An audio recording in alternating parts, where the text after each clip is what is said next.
Selamat datang kembali. Hari ini kita bakal ngebahas satu cerita nyata yang lumayan bikin bulu kuduk berdiri nih. Ini dari pendakian Gunung Gede tahun 2007. Iya, betul.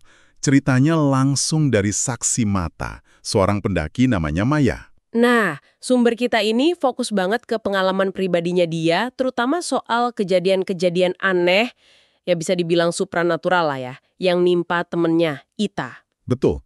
Jadi misi kita hari ini mau coba mengupas momen-momen kunci yang paling bikin bingung dan ya menegangkan dari perjalanan AAS ini. Oke deh, langsung aja yuk.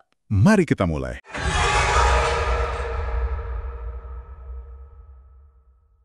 Jadi dari awal tuh udah kayak ada yang nggak benar gitu ya. Si Ita ini dia nekat mau ikut padahal kayaknya ragu. Terus pas sampai di base camp Cibodas, ternyata dia lagi menstruasi. Nah, ini dia. Langsung ada kejadian pertama nih di toilet base camp. Aneh banget. Gendruwo gitu pas lagi ganti pembalut. Pas keluar, mukanya pucet banget sambil megang kantong plastik item. Dan yang bikin tambah merinding, katanya pemilik base camp juga bilang kalau toilet itu emang suka ada penunggunya atau gangguan gitu sebelumnya. Waduh, Terus nggak berhenti di situ, pas mereka coba istirahat di warung sebelah, si Ita ini ketakutan lagi.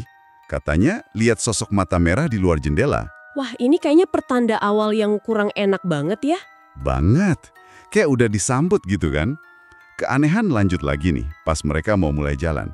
Dekat pos Simaksi, tempat lapor itu. Oh iya gimana tuh? Mereka ketemu ibu-ibu penjual nasi uduk. Tapi katanya pucet banget mukanya. Si abangnya Maya, narator kita ini, langsung punya feeling gak enak. Feeling gimana? Dia ngelarang beli, bilang kayaknya itu bukan nyata. Tapi ya namanya lapar mungkin ya, si Ita udah keburu makan. Terus gimana rasa nasinya? Nah, Ita bilang nasinya aneh. Rasanya adem-adem gitu, dingin. Padahal nasi uduk kan harusnya anget ya. Aneh ya. Dan puncaknya, persis setelah mereka selesai berdoa, mau mulai jalan, tiba-tiba muncul angin. Bukan angin biasa, tapi kayak puting beliung kecil gitu. Serius? Iya, anehnya lagi, angin itu muternya cuma pas di atas kepala rombongan mereka aja. Kayak, ya ampun, peringatan lagi gitu. Berarti dari awal sampai sebelum nanjak udah banyak banget ya kejanggalan. Banget. Nah, pas di jalur pendakian, gangguannya makin jadi. Ita mulai aneh tingkahnya. Aneh Hinana? Sempet jalan cepet banget, kayak nggak wajar gitu. Terus tiba-tiba bruk, pingsan. Aduh. Terus pas sadar, ini yang bikin kaget. Dia ngomong pakai bahasa Sunda. Padahal dia aslinya orang Madura, nggak bisa bahasa Sunda sama sekali. Hah? Ngomong apa dia? Intinya dia bilang, anak ini harus turun, kotor. Jelas banget nunjuk ke kondisi Ita yang lagi haid itu. Terus dia ingat kejadian itu? Justru itu anehnya. Abis ngomong gitu dia balik normal lagi. Pas ditanya, nggak ingat apa-apa sama sekali.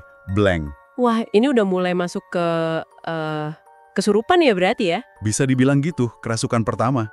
Dan ini nyambung banget sama kepercayaan lokal ya, kalau kondisi haid itu bikin lebih rentan di tempat-tempat kayak gini. Iya, sering denger sih soal itu. Setelah itu, gangguan lain muncul terus. Ada suara langkah kaki, tapi nggak ada orangnya, terus penampakan anak kecil kakinya cacat, minta tolong. Ya ampun. Sampai ketemu kakek-kakek bisu balai cangkul, yang anehnya setelah ketemu kakek itu, mereka semua sempat kayak budek sesaat. Nggak bisa dengar apa-apa. Makin serem aja ini perjalanannya. Nggak lama, Ita kerasukan lagi. Kali ini beda.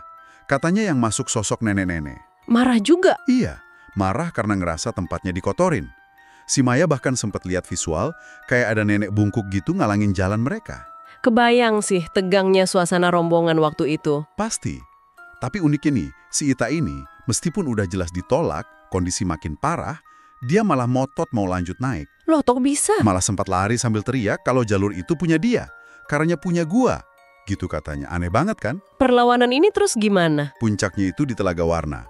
Itu kan lokasi emang terkenal angker ya di Gede. Iya, sering dengar cerita dari sana. Terus di sana kenapa lagi? Di sana lebih parah. Ita tiba-tiba nyerang Maya. Dicekik. Astaga, serius dicekik? Iya. Maya cerita pas dicekik itu dia kayak lihat visual lagi. Ada sosok ratu pakai mahkota muterin Ita. Terus muncul lagi sosok bapak-bapak tua kayaknya masuk ke Ita terus ngusir mereka dari situ. Gila sih itu. Ngeri banget. Belum selesai. Pertanda buruknya lanjut terus.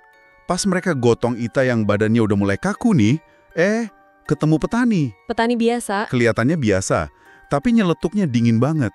Dia bilang, si Ita ini keras orangnya, egois. Terus anehnya, dia ngeludah gitu aja di tanah, terus pergi. Ngilang gitu aja. Ngilang? Iya, nggak tahu kemana. Nah, deket tempat petani itu ngilang, Maya lihat ada sesajen.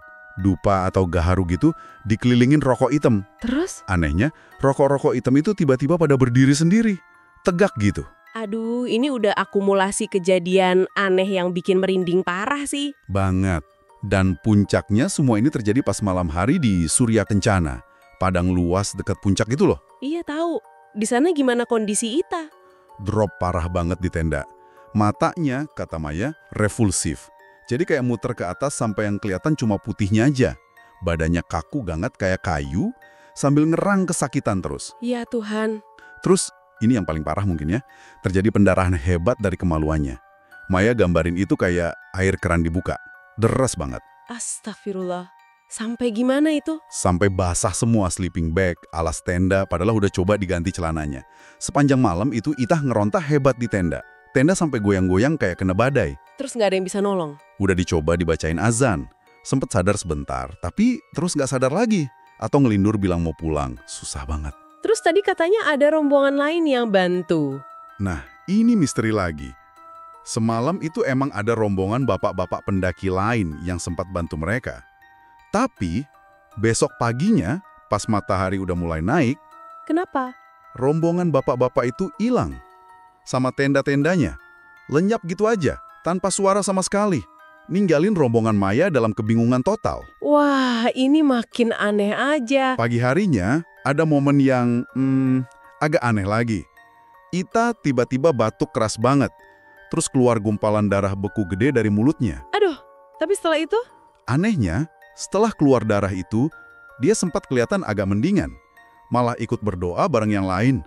Tapi habis berdoa, dia diem lama banget. Mikirin sesuatu. Dia terus ngaku, pas berdoa tadi, dia lihat sosok perempuan transparan pakai baju putih. Dan dia bilang, kok gue betah ya di sini? Betah? Di Surya Kencana? Iya. Dia jadi nolak buat turun, malah ngucapin kata-kata yang, wah bikin merinding banget sih. Kata-kata apa? Dia bilang gini, kayaknya ini tempat terakhir gua. Terus bilang lagi, gua mau pulangnya di sini. Ya ampun. Belum selesai. Dia juga kayak ngasih ramalan gitu ke Maya. Dia bilang, nanti Maya pertama kali naik gunung lagi pasti ke sini. Ada gua di sini. Merinding banget dengernya.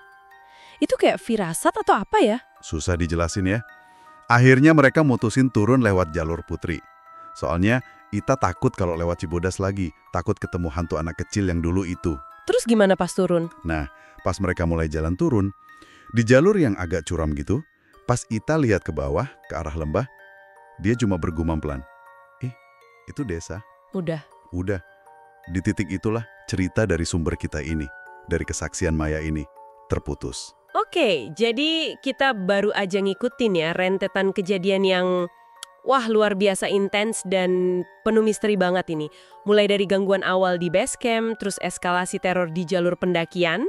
Iya, sampai malam yang mencekam banget di Surya Kencana itu.